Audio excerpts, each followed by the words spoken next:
Assalamualaikum warahmatullahi wabarakatuh. Kami dari kelompok 12 yang beranggotakan yang pertama Sari Rotus Zahro, yang kedua Linda Ratnasari, yang ketiga Elvira Angelina, yang akan menjelaskan materi terkait laporan arus kas. Silahkan teman-teman menyimak materi yang kami sampaikan.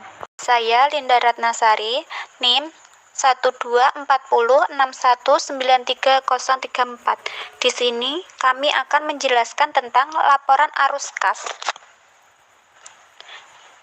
Laporan arus kas memberikan informasi mengenai kemampuan perusahaan dalam menghasilkan kas dari aktivitas operasi, melakukan investasi, melunasi kewajiban, dan membayar dividen. Laporan ini digunakan kreditur dan investor dalam menilai tingkat likuiditas maupun potensi perusahaan dalam menghasilkan laba. Dalam laporan penerimaan dan pembiayaan kas diklarifikasi menjadi 3 bagian, yaitu aktivitas operasi, investasi, dan pendanaan. Tujuan dari laporan arus kas untuk mengetahui realisasi penerimaan dan pengeluaran kas perusahaan sehingga akan bisa diketahui potensi realisasi kas di masa yang akan datang. Selain itu, perusahaan akan bisa mengetahui potensi kemampuan perusahaan untuk membagikan dividen dalam bentuk kas. Laporan arus kas dibagi menjadi 2. Yang pertama adalah laporan arus kas metode tidak langsung. Metode tidak langsung dimulai dengan laba bersih. Penyelesaian terhadap laba bersih yaitu dengan menambahkan kembali pos yang bukan merupakan beban kas. Keunggulan metode tidak langsung lebih memusatkan pada perbedaan laba bersih dan arus kas dari aktivitas operasi sehingga dapat menunjuk hubungan antar laporan laba rugi, neraca, dan arus kas.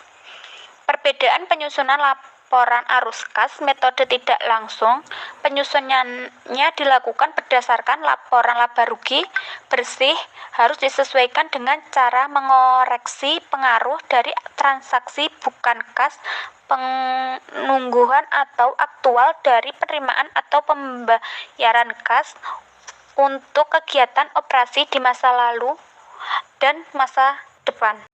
Saya Sari Rotus Zahro, NIM 12406193031. Di sini saya akan menjelaskan tentang laporan arus kas menggunakan metode langsung.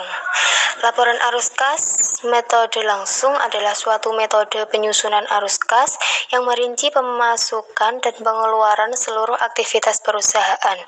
Penyusunan pada metode langsung dilakukan berdasarkan pada buku kas, sehingga dalam penggunaannya harus mengelompokkan penerimaan dan pengeluaran arus kas, kegiatan operasional, serta kegiatan investasi dan pembiayaan. Laporan arus kas metode langsung memang tidak mudah didapatkan serta biaya pengumpulannya yang mahal.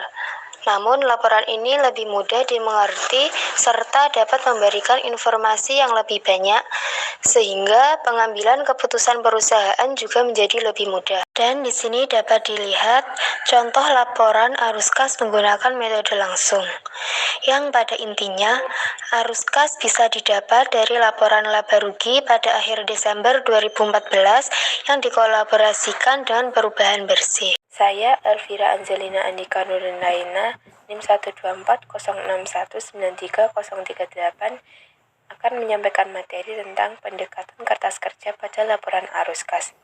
Dalam pendekatan meminimalkan kesalahan dan memungkinkan pertimbangan dengan cermat dari semua rincian yang mendasari analisis di dalam arus kas.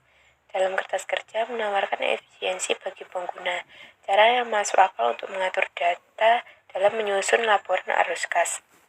Berikut ini adalah posisi keuangan komparatif portemen company, yaitu dalam tampilan 15.3 berikut ini.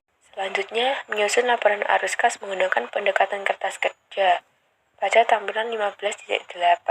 Selanjutnya, menganalisis transaksi dari tampilan 15.8, yaitu kertas kerja portemen company. Perubahan dalam kas, ayat 1 kas 93.000 debit, peningkatan bersih dalam kas 93.000 kredit. Perubahan dalam piutang usaha. Ayat 2, piutang usaha 5.000 debit, kas operasi 5.000 kredit. Penurunan dalam persediaan. Ayat 3, kas operasi 25.000 debit, persediaan 25.000 kredit. Penjualan peralatan. Ayat 4, kas operasi 7.000 debit, kas dari aktivitas investasi 8.000 debit, akumulasi penyusutan 15.000 debit, gedung dan peralatan 30.000 kredit. Beban penyusutan. Ayat 5, kas operasi 10.000 debit, akumulasi penyusutan 10.000 kredit. Tanah untuk saham biasa. Ayat 6, tanah 40.000 debit, aktivitas investasi non-kas 40.000 kredit. Ayat 11, aktivitas investasi non-kas 40.000 debit, saham biasa 10.000 kredit, modal disetor melebihi nominal 30.000 kredit. Utang usaha. Ayat 7, kas operasi 20.000 debit, utang usaha 20.000 kredit. Utang upah. Ayat 8, utang upah 2.000 debit, kas operasi 2.000 kredit. Utang obligasi. Ayat 9, utang obligasi 10.000 debit, arus kas dari aktivitas pendanaan 10.000 kredit. Saham preferen. Ayat 10, arus kas dari aktivitas pendanaan 10.000 debit, saham preferen 10.000 kredit. Laba bersih. Ayat 12, kas operasi 40.000 debit, saldo laba 40.000 kredit. Pembayaran dividen. Ayat 13, saldo laba 10.000 debit, arus kas dari aktivitas pendanaan 10.000 kredit. Berikut ini adalah langkah terakhir atau langkah final dari kertas kerja Porterman Company. Setelah kertas kerja disusun, langkah terakhir dalam menyiapkan laporan arus kas menjadi cukup mudah. Kolom debit menyajikan arus kas masuk dan kredit keluar. Bagian non-kas merupakan pengecualian. Kolom dapat digunakan untuk memberikan informasi.